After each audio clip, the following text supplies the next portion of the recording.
বন্ধুরা, আমি একটা লোভনীয় স্বাদের একটা রেসিপি নিয়ে এসেছি। সেটা হলো মাছের ডিমের পাতুরি করব। সেটা দেখো, মাছের ডিমটাকে ভালো করে ধুয়ে নিয়েছি। আর মাছের ডিমের পাতুরি করার জন্য আমি কি নিয়েছি দেখো। এই কাঁচা লঙ্কা নিয়েছি, নারকেল নিয়েছি, আর কালো শস্য আর সাদা শস্য নিয়েছি। মাছের ডিমের অনুযায়ী এটা করতে হবে। তারপরে আমি পাতাটাকে এবার পুড়িয়ে নেব, তোমাদের সেটা দেখাচ্ছি। এই যে আমি পাতাটাকে এইভাবে পুড়িয়ে নিচ্ছি পাতাটা নরম করার জন্য। সব পাতাগুলো আমি এইভাবে পুড়িয়ে নেব যাতে পাতাটা নরম হয়ে যায়। দেখলে তোমরা বন্ধুরা কেমন করে পাতাটাকে আমি পুড়িয়ে নিলাম। এই যে এইভাবে পাতাটাকে পুড়িয়ে নিলে নরম হয়ে যাবে। ব্যাস, হয়ে গেল নরম। এবার কিভাবে করছি দেখো। পেস্ট করা হয়ে গেছে। এবার আমি মাছের ডিমের মধ্যে এই মশলাটা পুরো দিয়ে দিচ্ছি। পুরো দিয়ে দিলাম। এবার নুন দিয়ে দেবো, পরিমাণ মতো নুন দিয়ে দিচ্ছি। আর সামান্য একটু হলুদ দেব, সামান্য একটু হলুদ দিয়ে দিলাম। দিয়ে এবার তেলটা একটু বেশি পরিমাণে তেলটা ঢালতে হবে। তেলটা দিয়ে দিলাম। এবার এটা সব কিছু এবার মেখে নেব। কষলে এবার একটু মেখে নিতে হবে। কষলে এবার মাখতে হবে। এইভাবে মেখে নিয়েছি। মাখা আমার হয়ে গেছে। এবার পাতায় দেব। এবার এই পাতার মধ্যে আমি নিয়ে নিলাম। নিয়ে এবার পাতাটাকে এইভাবে আবার এইভাবে মুড়ে, আবার এই সাইড দিয়ে এরকম মুড়িয়ে, এই সাইড দিয়ে এরকম করে মুড়িয়ে নিতে হবে। নিয়ে একটা সুতো দিয়ে এরকম করে বেঁধে দিতে হবে।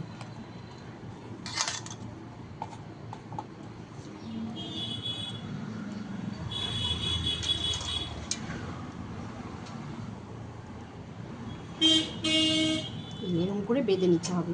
হয়ে গেল আমার একটা। আবার একটা নিয়ে নিলাম। অল্প অল্প করে আমি একটা করে করব বলে অল্প করে নিচ্ছি। একটা করে লঙ্কা উপর দিয়ে দিলাম। এবার এইভাবে মুড়ে নিলাম। এইভাবে মুড়ে নিয়ে আবার এটাকে এইভাবে মুড়ে নিয়ে এইভাবে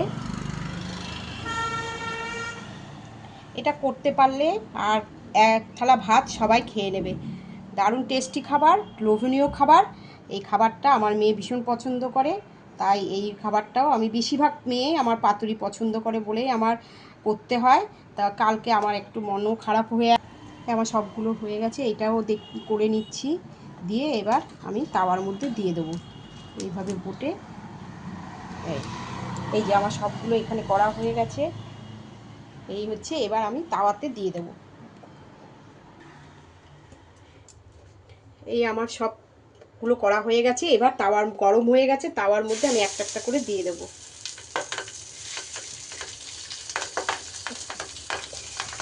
এই সবগুলো আমার দেওয়া হয়ে গেছে। এবার আমি 15 মিনিট ঢাকা দিয়ে রেখে দেব একদম সিমে করে। তারপরে 15 মিনিট পর আবার তুলে আবার ওই পিঠটা দিয়ে দেব। এই 15 মিনিট এখন ঢাকা থাকবে। হয়ে গেছে। আমি এবার ঢাকাটা তুলে দিলাম। ঢাকাটা তুলে এবার এগুলোকে আবার উল্টো পিঠ করে দিয়ে দেব। এক পিঠ হয়ে গেছে এরকম। আবার এটাকে সবকটাকে উল্টো পিঠ করে দেব। সবকটা আমার উল্টো পিঠ আর একটা আছে, এটাকেও করে দিলাম।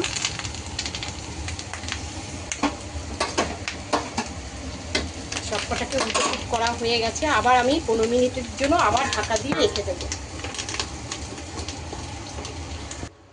আমার এবার ঢাকা তুলে দেখে নিই।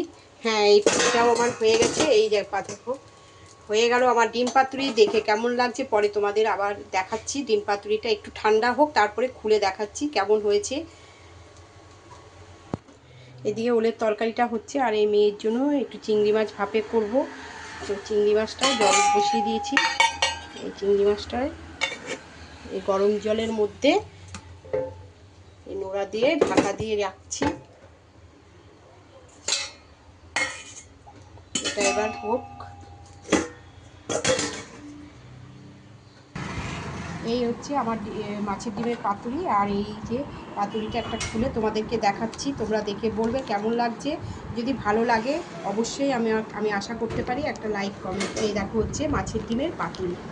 দেখে কেমন লাগছে বন্ধুরা একটু বলো। যদি ভালো লাগে তাহলে অবশ্যই একটা লাইক কমেন্ট করো। টাটা, বাই বাই, শুভ দুপুর বন্ধুরা। এবার আবার যখন ওরা খেতে বসবে তখন আবার দেখাবো যে ওরা খেয়ে কি বললো, তোমাদের অবশ্যই আমি জানাবো। বল কেমন খাচ্ছিস? ডিম পাতুরি এখনো খুলিসনি? এটা হচ্ছে ইলিশ ভাপে, এটা হচ্ছে চিংড়ি মাছের ভাপে, আর এটা হচ্ছে ওল কচু আর আলু দিয়ে চিংড়ি মাছ দিয়ে তরকারি। মেয়ে কালকে চলে যাবে, তাই এত কিছু রান্না করে আজকে খাওয়াচ্ছি। কেমন খাচ্ছিস বল? খুব ভালো। হ্যাঁ ভালো হচ্ছে। ছবি পাঠা, ভালো খাচ্ছিস তো? ফেসবুকে দিয়ে দে, সবাই দেখবে। আচ্ছা, খুব ভালো হয়েছে, খুব ভালো হয়েছে। তুমিও ভালো খাচ্ছো? খুব ভালো। হ্যাঁ, ডিম পাতুরি খুব ভালো হয়েছে। বন্ধুরা, মেয়ে তো খুবই ভালো খাচ্ছে, বললো খুব ভালো হয়েছে ডিম পাতুরি। তো আমি যেভাবে করলাম তোমরাও সেভাবে করে দেখো, আশা করি ভালো লাগবে। তো এখন রাখি, আমাদের একটু দেরি হয়ে গেছে, আজকে অনেক কিছু আইটেম নিয়ে বসেছি বলে আর একটু দেরি হয়ে গেল। তো মেয়ে এখন খাচ্ছে, আমিও এখন খাবো। টাটা, বাই বাই, রাখছি।